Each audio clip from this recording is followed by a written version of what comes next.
Bismillahirrahmanirrahim. Assalamualaikum warahmatullahi wabarakatuh.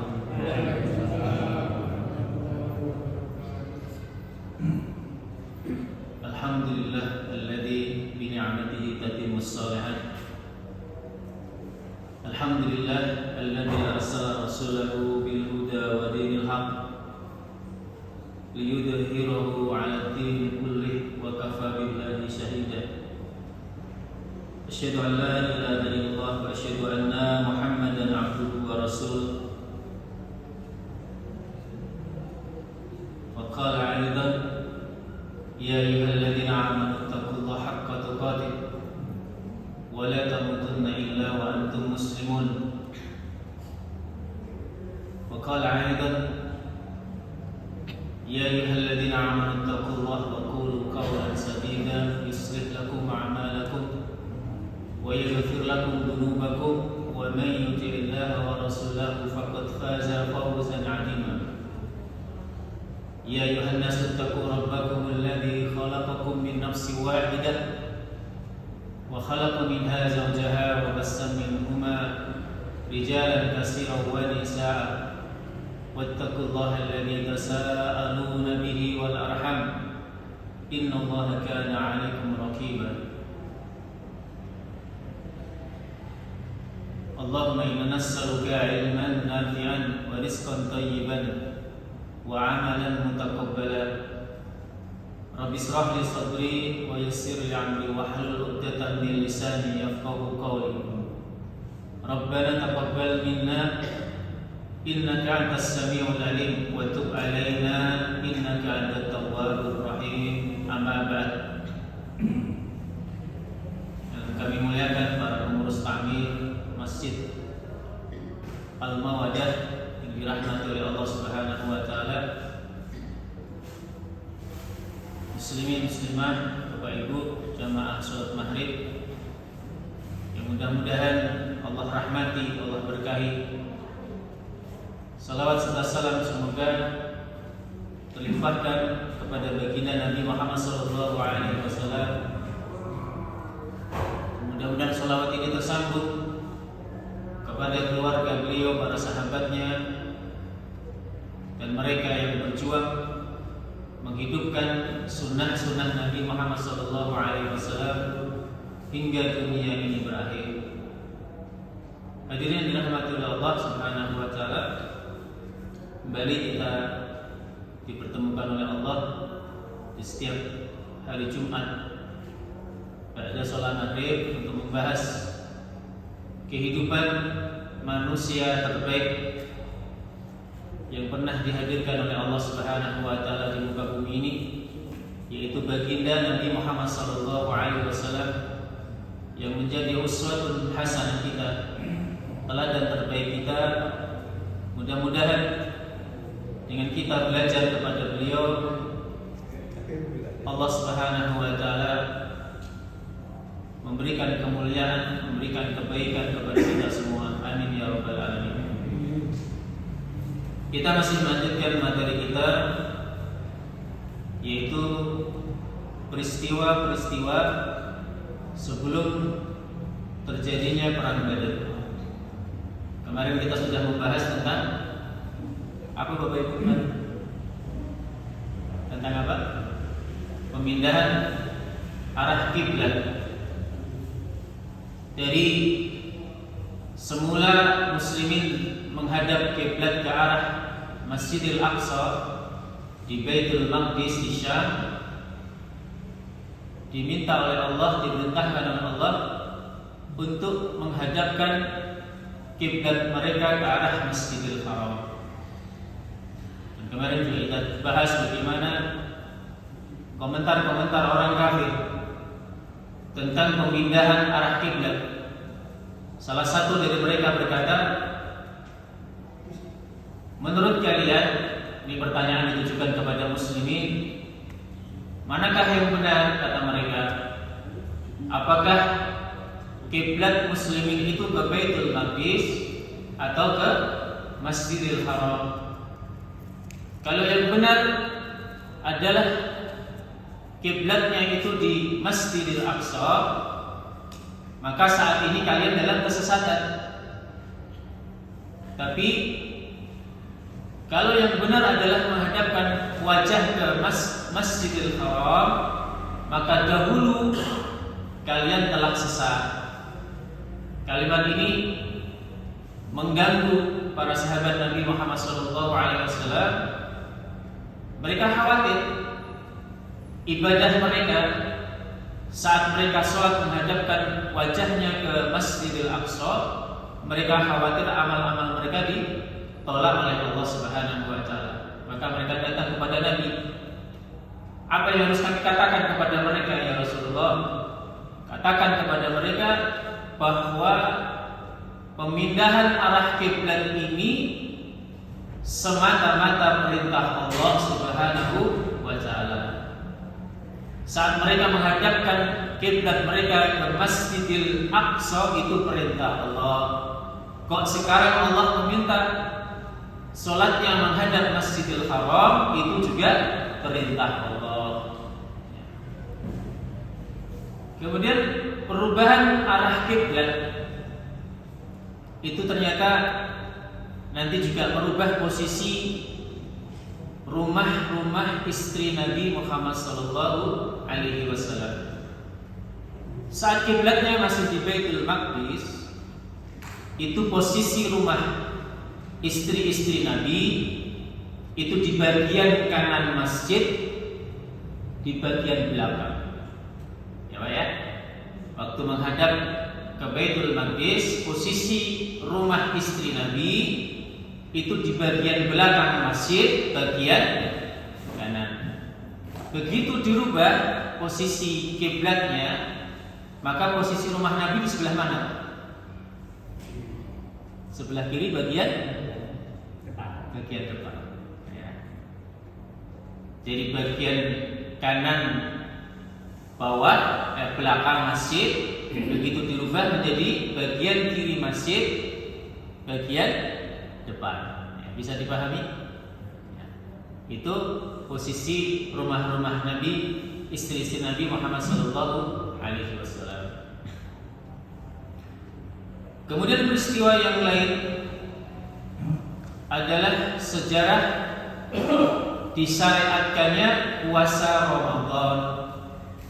Jadi di tahun 2 Hijriah itu ada 4 perintah dari Allah Subhanahu wa Ta'ala. Yang pertama, pemindahan arah kiblat, puasa Ramadan, kemudian membayar zakat, kemudian yang keempat adalah disyariatkannya jihad fi sabilillah. Malam hari ini kita akan bahas bagaimana sejarah ditetapkannya puasa Ramadan. Jadi ini Masya Allah Bapak Ibu, nanti kalau kita kaitkan dengan perang Badar, itu perang pertama kali, dan saat itu muslimin baru pertama kali melaksanakan puasa selama 1 bulan full. Meskipun itu bukan puasa pertamanya muslimin Pak. Sebelumnya ada puasa, tapi untuk puasa 1 bulan penuh itu baru dilakukan di tahun 2 Hijriah. Dan nanti di tanggal 17 Ramadan terjadilah perang besar, yaitu perang Badar. Bisa dibayangkan Pak ya? Ya, orang masuk Islam gitu ya, kemudian ketemu dengan puasa Ramadan gitu ya. Itu beratnya luar biasa Pak. Saya belum pernah puasa seumur umur, tiba-tiba ketemu Ramadan harus puasa 1 bulan gitu. Itu kan berat sekali. Apalagi ini ditambah dengan jihad fi sabilillah. Maka bukan perkara yang mudah. Bapak Ibu yang dirahmati oleh Allah, puasa Ramadan sebagaimana kemarin kita bahas tentang syariat diharamkannya khamar, puasa Ramadan juga sama, melalui tahap-tahap tertentu. Ya, tidak langsung begitu Rasul membawa Islam, mendakwahkan Islam, ayo puasa 1 bulan penuh, enggak. Ada tahapan-tahapan. Tahapan yang pertama adalah Nabi Muhammad SAW melaksanakan puasa Asyura waktu beliau masih di Mekah, dan beliau tidak perintahkan para sahabat yang lain yang masuk Islam saat itu untuk melakukannya. Hukumnya tidak wajib. Ini hanya berlaku untuk Nabi Muhammad sallallahu alaihi wasallam. Sebagaimana dikatakan oleh Aisyah radhiyallahu anha, "Kana yaum Ashura tasumuhu Quraisy fil jahiliyah wa kana Rasulullah sallallahu alaihi wasallam yasumuhu falamma qadima al-Madinah shamahu wa amara bisyamihi falamma furida Ramadan taraka yawma Ashura faman sa'a shamahu wa man sa'a tarakahu." Di zaman jahiliyah dahulu, orang-orang Quraisy mereka biasa melakukan puasa Asyura. Rasul sallallahu alaihi wasallam melakukan puasa tersebut tatkala beliau tiba di Madinah. Beliau melakukan puasa tersebut dan memerintahkan yang lain untuk melakukannya. Jadi waktu di Mekah, Rasul sudah melakukan puasa Asyura, tapi tidak memerintahkan para sahabat untuk melakukan puasa itu. Begitu sampai di kota Madinah, Rasul masih melakukan puasa Asyura itu, dan Rasul memerintahkan muslimin dan muslimat untuk melakukan apa yang dilakukan oleh Nabi Muhammad SAW, yaitu melaksanakan puasa Asyura. Rasul mengatakan, barang siapa yang mau silahkan berpuasa, barang siapa yang mau silahkan meninggalkannya. Maksudnya adalah boleh tidak berpuasa. Tapi Rasul sampaikan. Kalau di Mekah tidak disampaikan, tapi begitu sampai di Madinah disampaikan, ayo kalau kamu mau puasa silahkan puasa. Tapi kalau kamu tidak mau melakukannya, tidak ada masalah. Tahapan kedua, ketika tiba di Madinah, Nabi Muhammad SAW melihat ahlu kitab, yaitu orang-orang Yahudi, melakukan puasa Asyura. Lalu beliau ikut berpuasa ketika itu. Kemudian beliau memerintahkan para sahabatnya untuk ikut berpuasa, melakukan puasa Asyura. Ketika itu semakin ditekankan perintahnya, sampai para sahabat memerintahkan anak-anak mereka yang masih kecil-kecil untuk ikut berpuasa. Ini menunjukkan pentingnya puasa Asyura. Dari Ibnu Abbas, beliau berkata, ketika tiba di Madinah, Rasul sallallahu alaihi wasallam mendapati orang-orang Yahudi melakukan puasa Asyura. Lalu Rasul sallallahu alaihi wasallam bertanya, "Kenapa kalian berpuasa hari ini?" Rasul sallallahu alaihi wasallam bertanya kepada orang-orang Yahudi. Maka orang-orang Yahudi menjawab, "Ini adalah hari yang mulia.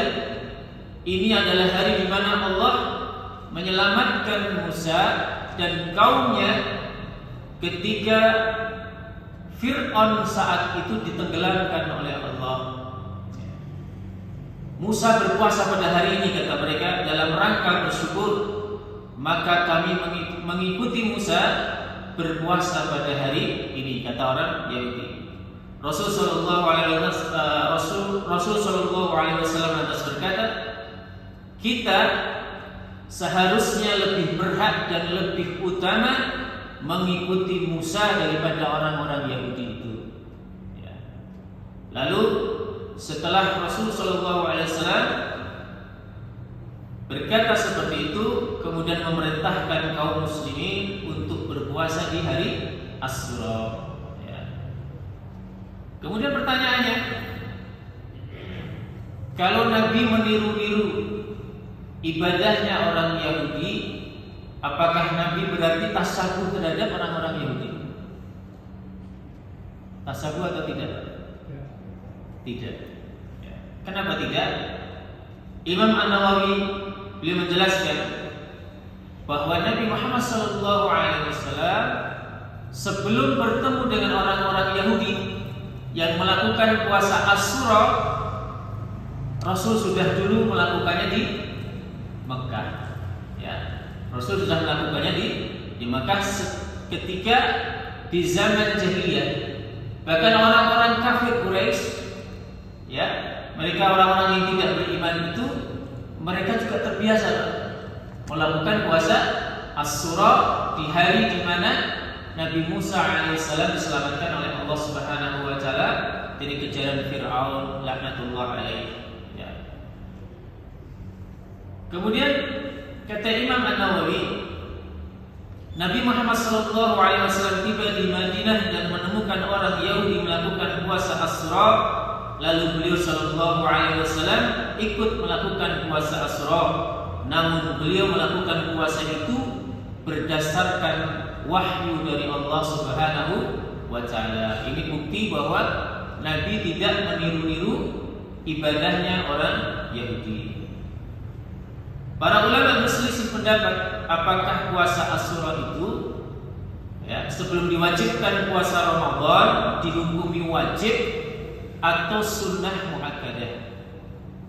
Ini berbeda pendapat. Ada yang mengatakan sebelum puasa Ramadan maka puasa Asyura itu wajib hukumnya bagi Nabi Muhammad SAW.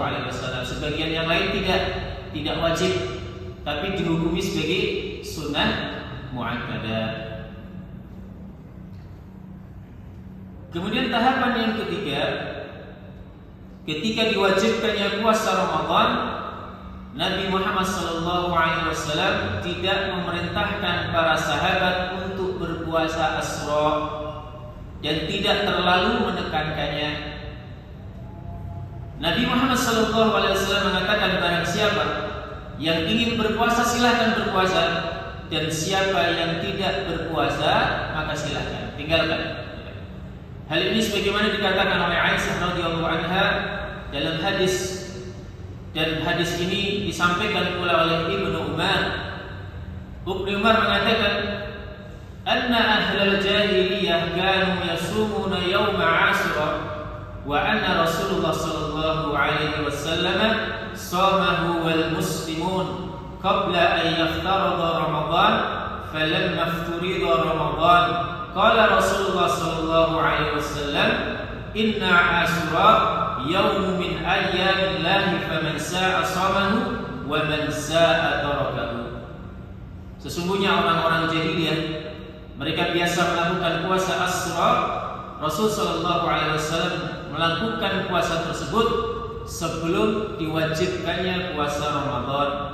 Begitu pula kaum muslimin saat itu.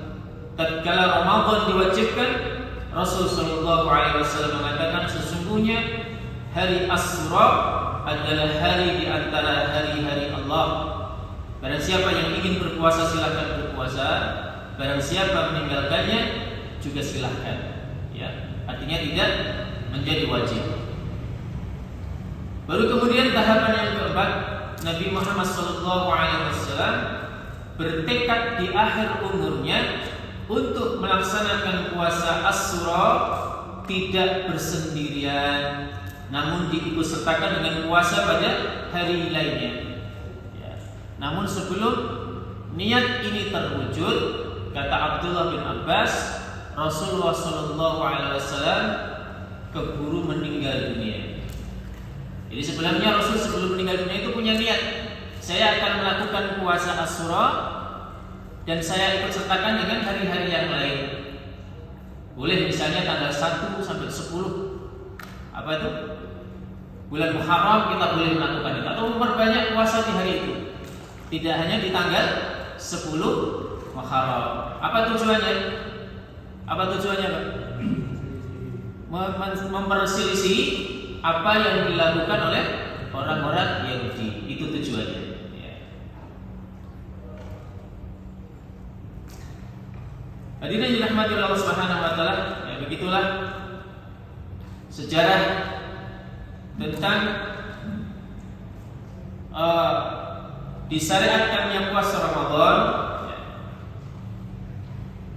Kita akan bahas kembali tentang diwajibkannya jihad fi sabilillah. Jadi sebelum tahun 2 Hijriah, Bapak Ibu yang dirahmati Allah, tidak ada perintah perang, tidak ada perintah melawan, seberat apapun penindasan, penganiayaan yang dilakukan oleh orang-orang Quraisy, Allah Subhanahu wa taala melarang muslimin untuk membalas. Kufu aydiyakum, tahanlah tangan-tangan kalian, jangan balas kalian. Ya. Dan sifat muslimin yang sabar menghadapi penganiayaan oleh orang-orang kaum kafir Quraisy, mereka dipuji oleh Allah Subhanahu wa taala. Ya. Di dalam surah Ar-Ra'd, A'udzu billahi minasyaitonir rajim. Walladzina sabaru ibtigha'a wajhi rabbihim wa aqamus shalah wa anfaqu mimma razaqnahum sirran wa 'alaniyah wa yadra'una bil hasanati sayyi'ata ulaika lahum uqbad dar. Dan orang yang sabar, mereka disiksa, diintimidasi, diusir dari tanah kelahiran mereka. Mereka sabar mengharap keridhaan Allah Subhanahu wa taala. Mereka melaksanakan salat, menginfakkan sebagian rezeki yang diberikan oleh Allah baik secara sembunyi maupun terang-terangan, serta menolak kejahatan dengan kebaikan. Ini Masya Allah, ini enggak gampang gitu. Tiap hari kita ditempelin sama tetangga kita, tapi kita membalasnya dengan kebaikan. Bisa atau tidak? Bisa atau tidak?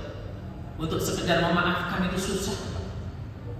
Untuk sekedar memaafkan, kita ditempelin nggak boleh balas itu, bayangkan. Itu selama 13 tahun di kota Makkah. Tapi Rasulullah SAW dan para sahabatnya, mereka patuh dan taat dengan perintah Allah untuk tetap sabar, tidak membalas kejahatan mereka. Bahkan muslimin itu diperintahkan untuk membalas kejahatan orang-orang kafir Quraisy dengan kebaikan-kebaikan. Sangat susah ini. Ya. Orang itulah yang mendapatkan tempat kesudahan terbaik, yaitu akan menempati surganya Allah Subhanahu wa taala. Bapak Ibu dirahmati oleh Allah Subhanahu wa taala, barulah kemudian Allah sampaikan di surah Al-Hajj, surah yang kedua-dua ayat 39. Allah berfirman, "Udzina lil ladzina yuqataluna bi annahum zulimu wa innallaha 'ala nasrihim laqadir." Diizinkan berperang bagi orang-orang yang diperangi karena sesungguhnya mereka dizalimi dan sungguh Allah Maha Kuasa menolong mereka. Setelah mereka sekian lama sabar, disiksa mereka diam, membalas kejahatan mereka dengan kebaikan, maka Allah janjikan untuk muslimin bahwa Allah yang akan menolong mereka. Allah yang menolong orang-orang beriman. Ini janji Allah Subhanahu wa taala. Kemudian di ayat ke-40, alladzina ukhriju min diyarihim bighairi haqqin illa an yaqulu rabbana Allah walaula daf'ullahi an-nasa ba'dahum bi ba'din lahuddimat sawami'u wa bi'un wa salawatun wa masajidu yudhkaru fiha ismullahi katsiran wa la yansuranna Allahu man yasur innallaha laqawiyyun 'aziz. Yaitu orang-orang yang diusir dari kampung halamannya tanpa alasan yang benar, hanya karena mereka berkata, Tuhan kami adalah Allah.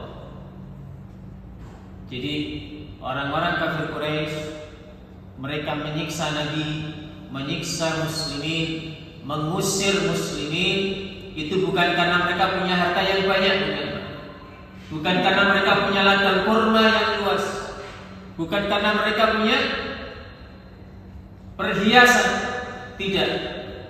Tapi kenapa mereka diusir? Kenapa mereka disiksa oleh orang-orang kafir Quraisy? Karena mereka mengatakan Tuhanku adalah Allah.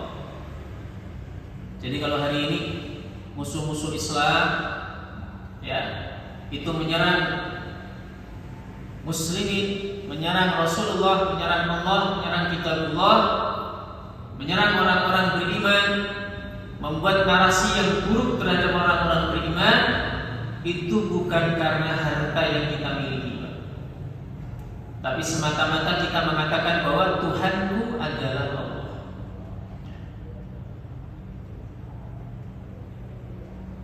Seandainya Allah tidak menolak keganasan sebagian manusia dengan sebagian yang lain, tentu telah dirobohkan biara-biara Nasrani, gereja-gereja, rumah-rumah ibadah orang Yahudi, dan masjid-masjid yang di dalamnya banyak disebut nama Allah. Allah pasti akan menolong orang yang menolong agamanya. Sungguh Allah Maha Kuat, Maha Perkasa. Ya. Nah, ini kalimat ini juga menarik. Allah pasti akan menolong orang yang menolong agamanya. Nah, ini kadang-kadang kalimat ini diselewengkan. Mosok Allah butuh pertolongan kita, berarti Allah lemah dong, Allah tidak kuat dong. Itu kalimat hari ini, ya. Mereka mencoba meracuni pemikiran muslimin supaya apa? Mereka tidak yakin dengan agama mereka sendiri. Kita ini orang Islam, tapi tidak yakin dengan Islam. Itu kalimatnya seperti tadi, ya. Maksud dari ayat ini adalah bahwa kalau kita mengikuti perintah Allah, membela agamanya Allah, membela syariat ini, menjalankan perintah dengan baik, menghindari maksiat, maka Allah yang akan menurunkan tangannya untuk menolong kita. Kenapa hari ini muslimin jatuh? Dikarenakan kita belum benar-benar mendekat kepada Allah. Kita masih suka maksiat, kita masih malas-malasan mengikuti perintah Allah. Makanya Allah belum menurunkan pertolongannya kepada kita. Alladzina in makannahum fil ardi aqamus shalah wa 'atuz zakah wa 'amalu bil ma'ruf wa nahaw 'anil munkar walillahi 'aqibatul umur. Yaitu orang-orang yang jika kami beri kedudukan di bumi, mereka melaksanakan sholat, menunaikan zakat, dan menyuruh berbuat yang ma'ruf dan mencegah dari yang mungkar, dan kepada Allah kembali segala urusan. Ya. Kemudian Allah juga berfirman tentang wajibnya jihad fi sabilillah di dalam surah Al-Baqarah ayat 190. Wa qatilu fi sabilillahi alladhina yuqatilunakum wa la ta'tadu innallaha la yuhibbul mu'tadin. Dan perangilah di jalan Allah orang-orang yang memerangi kamu, tetapi jangan melampaui batas. Sungguh Allah tidak menyukai orang-orang yang melampaui batas. Ya. Kalimat ini jelas bahwa Allah Subhanahu wa taala memerintahkan muslimin untuk mengangkat senjatanya, berjihad di jalan Allah ketika agama mereka diperangi. Itu alasan kenapa muslimin mengangkat senjatanya. Oleh karenanya,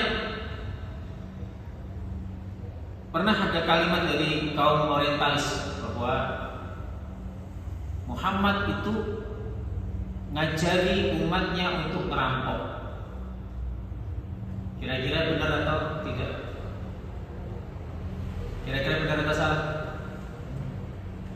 Kan di peristiwa yang melatar belakangi perang Badar itu, muslimin itu kan mau mencegat kafilah dagangnya Abu Sufyan bin Harb yang pulang dari kota Syam, pulang membawa dagangan yang banyak, membawa harta yang banyak, kemudian dicegat oleh muslimin.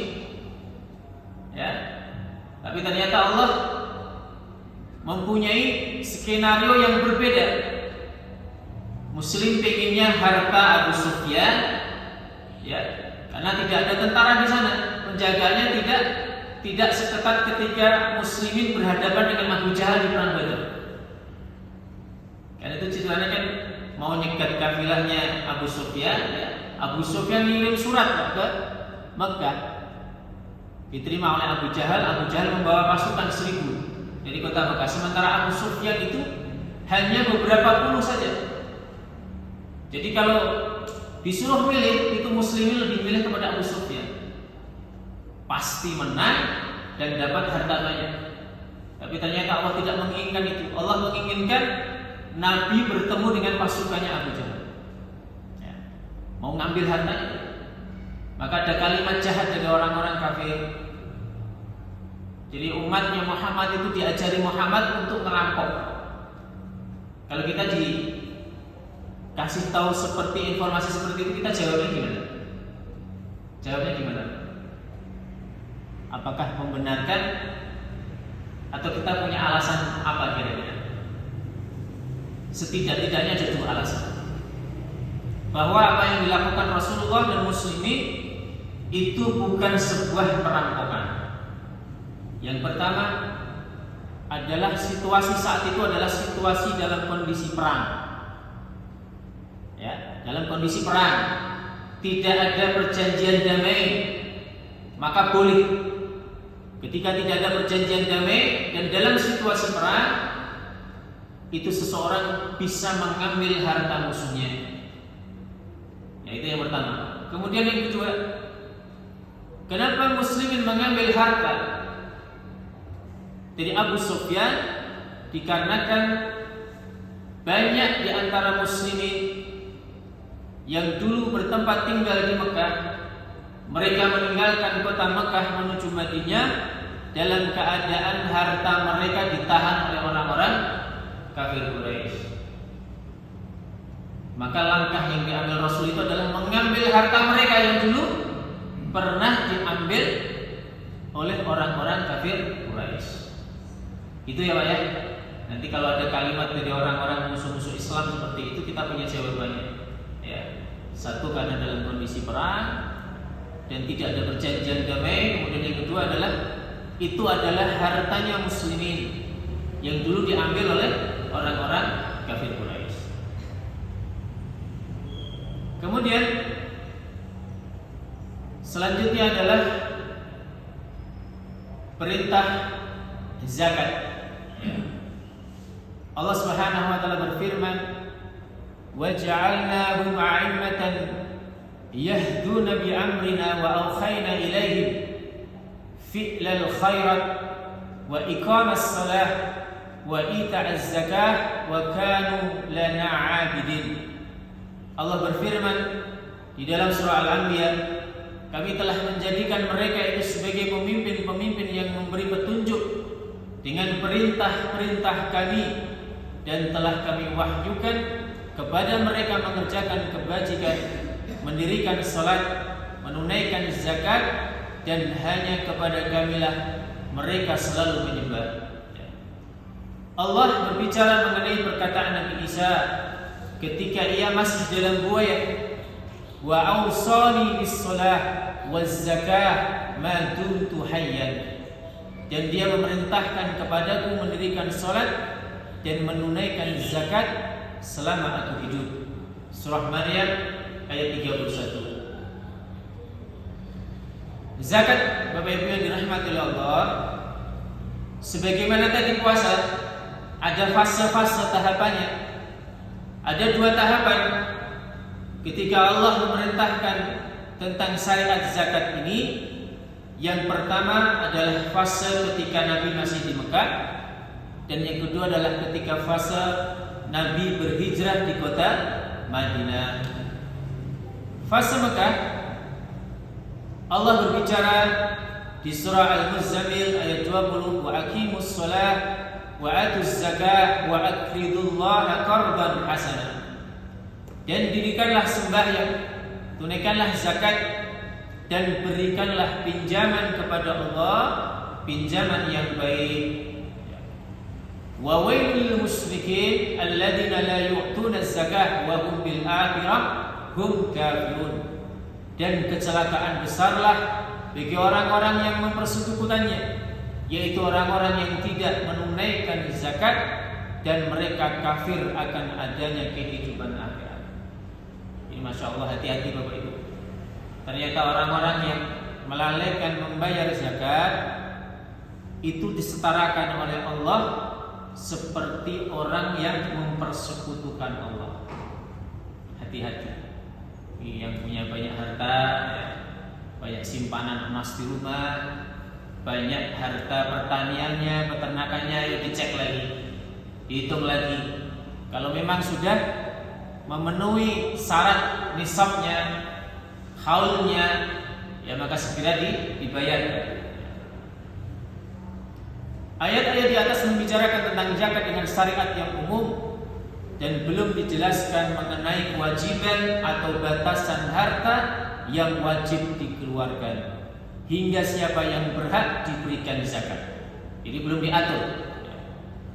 Baru kemudian di fase Madinah, ya di tahun 2 Hijriah, berbarengan dengan perintah puasa, kemudian jihad, ya. Di fase Madinah ini Allah menurunkan ayat fa in tabu wa aqamus shalah wa atuz zakah fahfanukum fid din wa nufassilul ayati liqaumin ya'lamun. Jika mereka bertobat, mendirikan salat dan menunaikan zakat, maka mereka itu adalah saudara-saudaramu seagama, dan kami menjelaskan ayat-ayat itu bagi kaum yang mengetahui. Sudah bisa belum Pak? Kurang berapa menit? 5 menit. Terakhir,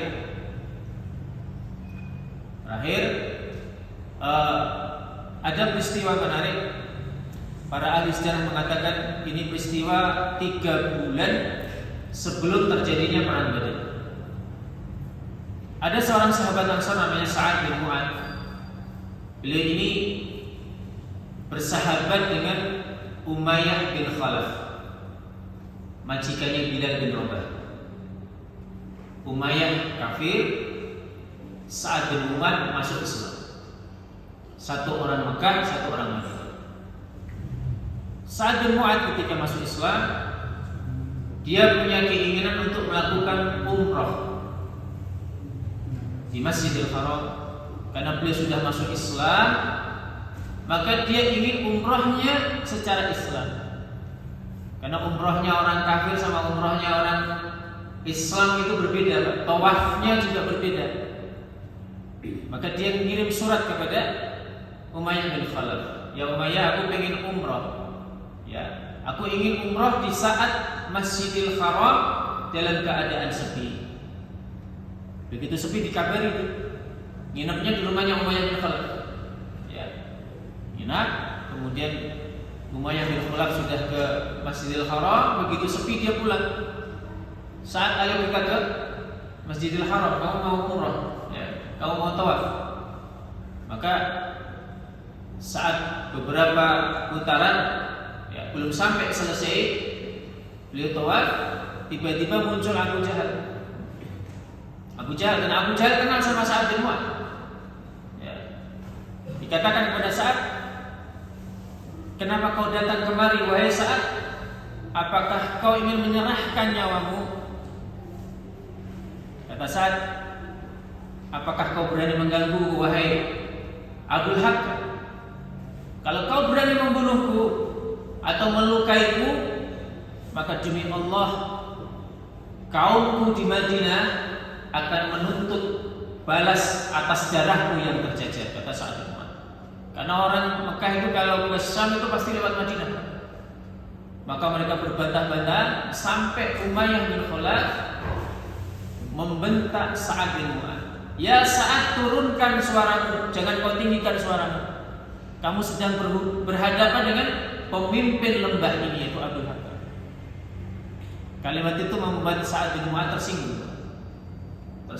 Kemudian beliau menyampaikan kalimat kepada Umayyah bin Khalaf. Ya Umayyah, sesungguhnya aku telah mendengar Rasulullah SAW bersabda bahwa engkau akan mati di tangan muslimin. Takut. Umayyah Kalau Nabi sudah mengatakan itu pasti terjadi, pasti terjadi. Maka dia meninggalkan Sa'ad bin Mu'adz sambil berjalan menuju rumahnya. Dia mengatakan, Muhammad pasti benar, Muhammad pasti benar, Muhammad pasti benar. Sampai kalimat itu didengar oleh istrinya. Apa yang kamu katakan wahai suami? Dia cerita begini. Ya, istrinya juga mengatakan, wahai suamiku, ketahuilah apa yang dikatakan Muhammad itu benar, Muhammad itu benar. Ya. Maka ketika 3 bulan setelahnya diumumkan perang, ya, maka orang-orang kafir Quraisy, kabilah-kabilah mereka mempersiapkan dirinya untuk berperang kecuali Umayyah bin Khalaf. Umayyah bin Khalaf itu punya 350 pasukan berkuda. Begitu dikumpulkan, ternyata Umayyah bin Khalaf tidak nampak. Abu Jahal datangi Umayyah, kenapa kamu tidak ikut bergabung bersama kami? Kata Umayyah, apakah kamu lupa wahai Abu Hakam tentang perkataan Sa'ad bin Mu'adz 3 bulan yang lalu? Kata Abu Hakam, jangan pedulikan dia. Tetap tidak mau berangkat ke Umayyah bin Khalaf. Abu Jahal kemudian pulang ke rumahnya, membawa kalau hari ini parfum gitu ya, parfum itu kemudian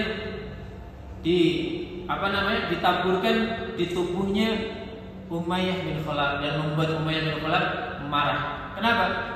Karena parfumnya parfum wanita. Marah Umayyah bin Khalaf. Kenapa kau berikan aku parfum wanita ini, wahai Abu Hakam? Ya, kamu cengeng orangnya, kamu penakut, kamu pengecut seperti wanita.